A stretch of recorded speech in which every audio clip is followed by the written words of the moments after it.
Assalamualaikum warahmatullahi wabarakatuh. Kembali lagi di channel Cemas Horor. Untuk kisah hari ini, kita akan menceritakan tentang seorang wanita yang melahirkan seorang bayi bajang namanya. Tapi sebelum kita lanjut ceritanya, tekan dulu tombol like video ini dan jangan lupa tekan tombol subscribe channel ini. Nyalakan juga lonceng notifikasinya agar kalian tidak ketinggalan cerita-cerita lainnya dari channel ini. Langsung saja kita masuk ke ceritanya. Malam itu, langit dipenuhi cahaya bulan purnama. Angin berembus pelan membawa-bawa anyir dari hutan di pinggir desa. Orang-orang lebih memilih mengunci pintu dan menutup jendela, karena di malam seperti ini, hal-hal buruk bisa saja terjadi. Di sebuah gubuk tua di ujung desa, seorang perempuan bernama Wati menggeliat kesakitan di atas kasur lusuhnya. Ia akan melahirkan. Peluh membasahi wajahnya. Tubuhnya gemetar menahan nyeri yang makin menjadi-jadi. Seorang bidan tua, Mbok Rumi, berusaha menenangkan, meskipun dalam hatinya ada kegelisahan yang sulit dijelaskan. "Tarik nafas, Wati! Sedikit lagi!" Wati berteriak. Tubuhnya melengkung, punggungnya melenting seperti tersentak sesuatu yang tak terlihat. Mbok Rumi mundur selangkah, alisnya berkerut. Ada suara lain di ruangan itu. Bukan suara Wati. Bukan juga suara angin, tapi suara lirih seperti bisikan. Sesuatu sedang mengintip dari kegelapan. Tiba-tiba, lilin yang menerangi ruangan berkedip-kedip, hampir padam. Bayangan di dinding tampak bergerak sendiri, seolah ada lebih dari 2 orang di ruangan itu. Sebuah kendi air tiba-tiba jatuh dari meja tanpa sebab, dan tepat saat itu juga, tangisan bayi menggema di ruangan. Mbok Rumi menegang. Biasanya, seorang bayi yang baru lahir akan menangis keras, melengking, penuh kehidupan. Tapi tangisan ini pelan, dingin, seperti suara dari dunia lain. Dengan tangan gemetar, ia mengangkat bayi yang baru lahir itu. Dan saat ia melihat wajah bayi itu, darahnya langsung membeku. Tubuh bayi itu terlalu kecil, terlalu kurus, seolah bukan dari daging manusia biasa. Jari-jarinya panjang dan kurus, kuku-kukunya hitam seperti arang. Kulitnya pucat, hampir seperti lilin. Tapi yang paling mengerikan adalah matanya. Mata merah menyala, menatap lurus ke arah Mbok Rumi. Seolah-olah bayi itu sudah mengerti segalanya. Bidan tua itu tercekat, lututnya hampir goyah. Ia buru-buru membungkus bayi itu dengan kain untuk menyembunyikan wajahnya. "Wati, anakmu sudah lahir," katanya dengan pelan. Wati tersenyum dengan lemah, tak menyadari betapa pucat wajah Mbok Rumi. Ia merentangkan tangan, ingin menggendong bayinya. Saat bayi itu berpindah ke pelukannya, sesuatu merayap di tengkuk Wati. Perasaan aneh, dingin, seperti disentuh oleh tangan tak kasat mata. Bayi itu tidak menangis lagi, hanya diam, menatapnya dengan mata merah yang kosong. Dan di luar gubuk, di antara pepohonan yang gelap, terdengar suara tawa kecil. Sejak malam itu, semuanya terasa aneh. Raka, itu nama bayinya. Tidak seperti bayi lain pada umumnya. Ia tidak pernah menangis, tidak pernah rewel. Jika bayi lain biasanya menjerit-jerit saat lapar atau kedinginan. Tapi Raka hanya diam. Matanya selalu terbuka, mengawasi orang-orang di sekitarnya. Dan setiap kali Wati menatapnya, ia merasa seperti bukan sedang melihat seorang bayi, melainkan sesuatu yang lebih tua. Sesosok makhluk yang sudah ada jauh sebelum dirinya lahir. Awalnya, Wati mencoba mengabaikan perasaan itu. "Ini cuma bayanganku saja," gumamnya setiap malam. Tapi keanehan-keanehan semakin menjadi. Suatu malam, Wati terbangun oleh suara tangisan bayi, bukan suara Raka. Tangisan itu terdengar dari dalam dinding rumah. Seperti ada bayi lain yang tersembunyi di balik kayu-kayu tua itu. Jantungnya berdebar. Dengan nafas tersengal, ia menoleh ke tempat tidur Raka. Dan ia hampir menjerit. Raka tidak ada di sana. Tapi sebelum ia bisa mencari, suara tangisan itu berhenti. Dan tiba-tiba, Raka pun sudah kembali ke tempat tidurnya. Wati gemetar. Ia yakin tadi kasur itu kosong. Ia yakin suara tangisan tadi benar-benar ada. Tapi bayi itu hanya menatapnya dan tersenyum kecil. Keesokan harinya, keanehan berikutnya terjadi. Pak Darman, tetangganya, datang dengan wajah pucat. "Kamu tahu nggak, kucing Mak Sarti mati semalam." Wati mengernyit. "Mati kenapa?" Pak Darman menelan ludah. "Aneh, badannya nggak ada luka, tapi kering. Kayak Kayak darahnya dihisap habis. Dengan merinding, Wati menelan ludah, tapi ia berusaha mengabaikan, sampai kejadian yang lebih mengerikan terjadi. Malam itu, Wati terbangun karena suara aneh, seperti suara langkah kaki kecil berjalan di atas lantai kayu. Ia menoleh, dan jantungnya mencelos. Raka berdiri di sudut kamar. Bayi yang seharusnya belum bisa berjalan, berdiri tegak menghadap tembok. Tangannya yang mungil bergerak perlahan, menggaruk-garuk kayu, seolah sedang berusaha membuka sesuatu. Loh, Raka?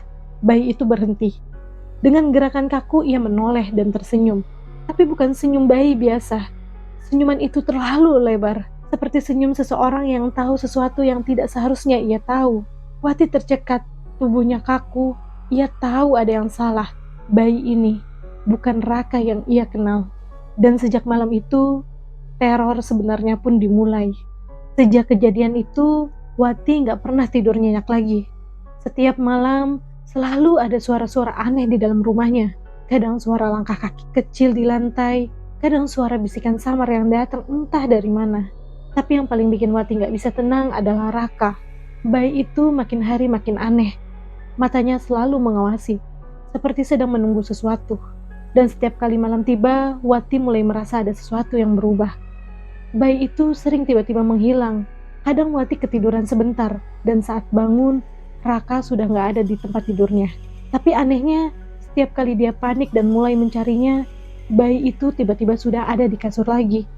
Seolah-olah ia baru saja kembali dari suatu tempat. Suatu malam, Wati benar-benar nggak tahan lagi. Ia harus mencari tahu apa yang sebenarnya terjadi. Malam itu ia pura-pura tidur, tapi matanya tetap terbuka, mengawasi tempat tidur Raka. Jam berdentang pukul 12 malam. Saat itulah Raka mulai bergerak. Perlahan bayi itu bangkit, bukan merangkak, bukan juga berguling, tapi berdiri. Bayi sekecil itu gak seharusnya bisa berdiri sendiri, tapi Raka berdiri dengan mudah. Kakinya goyah sebentar, tapi kemudian ia melangkah, berjalan ke arah jendela. Wati tercekat, tubuhnya kaku. Raka berjalan, dan tanpa suara ia merayap ke atas jendela seperti seekor laba-laba. Dia bukan manusia. Wati hampir berteriak, tapi suaranya tercekat di tenggorokan. Bayi itu berhenti di jendela. Tangannya yang mungil menekan kaca, dan saat itulah sesuatu di luar sana muncul. Sosok hitam bertubuh kecil dengan mata merah menyala menatap balik ke dalam. Dan saat mulut sosok itu terbuka, terdengar suara berbisik. Jendela mulai terbuka sendiri. Angin dingin masuk membawa bau anyir, dan Wati akhirnya sadar bayi itu sedang memanggil sesuatu. Wati menahan nafas, tubuhnya kaku, matanya membelalak menatap sosok kecil di luar jendela. Bayi itu bukan manusia. Suaranya lirih, berbisik dalam bahasa yang Wati gak mengerti. Raka menoleh ke arahnya, matanya merah, senyumnya melebar. Seolah tahu Wati sudah menyaksikan semuanya.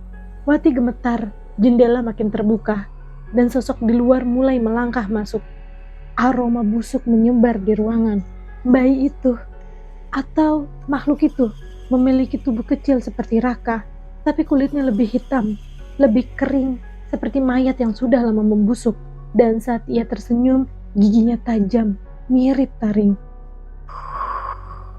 Bisiknya, suara itu lirih, tapi menusuk ke dalam kepala Wati. Dan sebelum Wati bisa berbuat sesuatu, sosok itu melompat ke dalam kamar. Dalam sekejap, lampu di kamar langsung padam, gelap total. Satu-satunya cahaya hanya dari bulan yang menerobos masuk dari jendela. Wati menggigil, ia meraba-raba, mencoba mencari sesuatu untuk dijadikan senjata. Tapi sebelum tangannya sempat menyentuh apapun, ia merasakan sesuatu merayap di kakinya. Jari-jari kecil, tapi dingin dan kasar seperti kayu lapuk. Wati menahan jeritan. Tangannya gemetar, keringat mengalir di pelipisnya. Kemudian terdengar suara cekikikan kecil dari bawah tempat tidur. Makhluk itu ada di bawahnya. Jantung Wati hampir copot. Ia menelan ludah berusaha tetap diam. Lalu perlahan ia merunduk, mengintip ke bawah tempat tidur. Dan yang dilihatnya membuat darahnya langsung membeku. 2 pasang mata merah menatap balik ke arahnya. Bukan cuma satu makhluk, ada 2. Dan mereka tersenyum. Wati langsung lompat dari kasurnya, meraih benda pertama yang bisa ia genggam, sebuah botol kaca. Tanpa pikir panjang, ia melemparkannya ke bawah ranjang. Botol itu pecah. Sekejap, suara cekikan itu berhenti. Tapi kemudian dari balik bayangan gelap terdengar suara lain, suara tangisan bayi. Dan tiba-tiba, semua hening. Lampu kamar kembali menyala. Jendela tertutup dengan sendirinya. Dan Wati berdiri di sana, nafasnya tersengal, tubuhnya gemetar. Tidak ada siapa-siapa di bawah ranjang. Tidak ada jejak makhluk itu. Hanya ada Raka yang kembali terbaring di tempat tidurnya. Seolah tidak pernah terjadi apa-apa. Tapi Wati tahu, teror ini belum selesai. Malam itu, Wati benar-benar gak bisa tidur. Jantungnya masih berdebar kencang setelah kejadian tadi. Dua pasang mata merah yang menatapnya dari bawah ranjang. Suara cekikan menyeramkan, dan bayinya sendiri yang bertingkah bukan seperti manusia biasa. Di luar, suara jangkrik masih terdengar samar. Tapi Wati bisa merasakan sesuatu yang ganjil. Udara di kamar terasa lebih dingin dari biasanya. Dia menatap ke tempat tidur Raka. Bayi itu sedang tidur dengan tenang. Wati gak percaya lagi sama apa yang dia lihat. Dia tahu ada sesuatu yang bersemayam dalam tubuh anaknya. Dan malam ini, dia harus mencari tahu. Pelan-pelan dia bangun dari ranjangnya. Langkahnya hati-hati, biar gak mengeluarkan suara. Di luar kamar, ada satu tempat yang selalu bikin Wati ngerasa gak nyaman. Sumur tua di belakang rumahnya. Selama ini, dia selalu menghindari tempat itu. Banyak cerita seram tentang sumur itu. Dulu ada seorang perempuan yang bunuh diri di sana. Katanya dia mengandung anak dari hubungan terlarang. Dan sebelum sempat melahirkan, dia meloncat ke dalam sumur itu sendiri.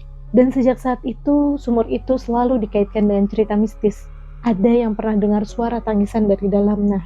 Ada juga yang pernah melihat bayangan seseorang berdiri di bibir sumur. Tapi saat didekati, bayangan itu langsung menghilang. Wati gak pernah percaya. Sampai dia sadar, bayinya sendiri mungkin ada hubungannya dengan tempat itu. Malam ini, dia akan melihatnya sendiri. Dengan senter kecil di tangannya, dia keluar dari rumah. Berjalan pelan melewati halaman belakang. Langkahnya ragu, tapi hatinya bertekad. Dan di sanalah sumur itu, tua, berlumut, dan menghitam. Saat Wati mendekat, bau anyir langsung menusuk hidungnya. Lalu dia mendengar suara cekikan kecil dari dalam sumur. Dengan tangan gemetar, dia mengangkat senternya, menerangi bagian dalam sumur. Dan saat itu juga, senter yang dipegangnya mati. Gelap total. Suara tawa kecil itu semakin jelas. Kemudian terdengar suara lain. Wati menahan nafas. Suara itu bukan suara bayi, tapi suara anak kecil. Perlahan dengan tangan gemetar dia menunduk, menatap ke dalam sumur. Dan di sanalah dia melihatnya. Sepasang mata merah menatap langsung ke arahnya. Dan yang lebih mengerikan lagi, bayangan itu tersenyum kepadanya. Wati ingin lari, tapi kakinya kaku. Tangannya bergetar hebat. Keringat dingin mengalir di pelipisnya. Bayangan di dalam sumur itu bergerak. Sosok kecil, tubuh kurus kering dengan kulit hitam pekat, perlahan naik ke permukaan. Ibu, kenapa kau membuangku? Suara itu menusuk kepala Wati, seperti menggema di pikirannya, bikin kepalanya terasa mau pecah. Wati mundur selangkah, nafasnya memburu. Aku gak ngerti, siapa kamu? Suaranya lirih, hampir gak keluar. Sosok itu semakin naik. Kini wajahnya lebih jelas terlihat, matanya merah, senyumnya lebar, giginya tajam seperti taring. Aku anakmu, Ibu. Dan saat itu, Wati mengingat sesuatu. 5 tahun yang lalu, dia pernah hamil. Tapi waktu itu dia masih muda, belum siap punya anak. Orang tuanya marah, tetangganya menggunjing dia. Akhirnya dengan penuh rasa takut dan malu, dia melakukan sesuatu yang mengerikan. Dia membuang bayi yang masih ada di dalam kandungannya. Di malam bulan purnama, dia mendatangi dukun tua. Dukun itu memberinya ramuan. Dan beberapa jam setelah meminumnya, Wati mengalami pendarahan hebat. Dia menangis kesakitan, tapi tetap melakukannya. Dia tidak mau anak itu lahir. Dan malam itu, bayinya mati. Dia berpikir semuanya sudah selesai. Tapi ternyata, arwah anak itu tidak pernah pergi. Wati jatuh terduduk, matanya membelalak menatap sosok di dalam sumur. Aku selalu mencarimu, Ibu. Aku ingin pulang. Lalu Wati merasakan sesuatu di belakangnya. Nafas hangat. Dia menoleh dan jantungnya hampir berhenti. Raka berdiri di sana, tersenyum, tapi senyumnya bukan senyum bayi biasa. Dia menatap Wati seolah sudah tahu semuanya. Wati menjerit, berlari masuk ke dalam rumah, mengunci pintu rapat-rapat. Tapi teror itu belum selesai. Dari balik pintu terdengar suara ketukan dan suara cekikan kecil. Di malam itu Wati sadar, anaknya telah kembali, tapi bukan sebagai manusia. Oke teman-teman, sekian untuk cerita kali ini. Terima kasih buat teman-teman yang sudah mengikuti kisah ini sampai akhir. Dan buat teman-teman yang baru bergabung, jangan lupa like, komen, share, serta subscribe channel ini. Dan nantikan kisah-kisah horor berikutnya di channel Cemas Horor.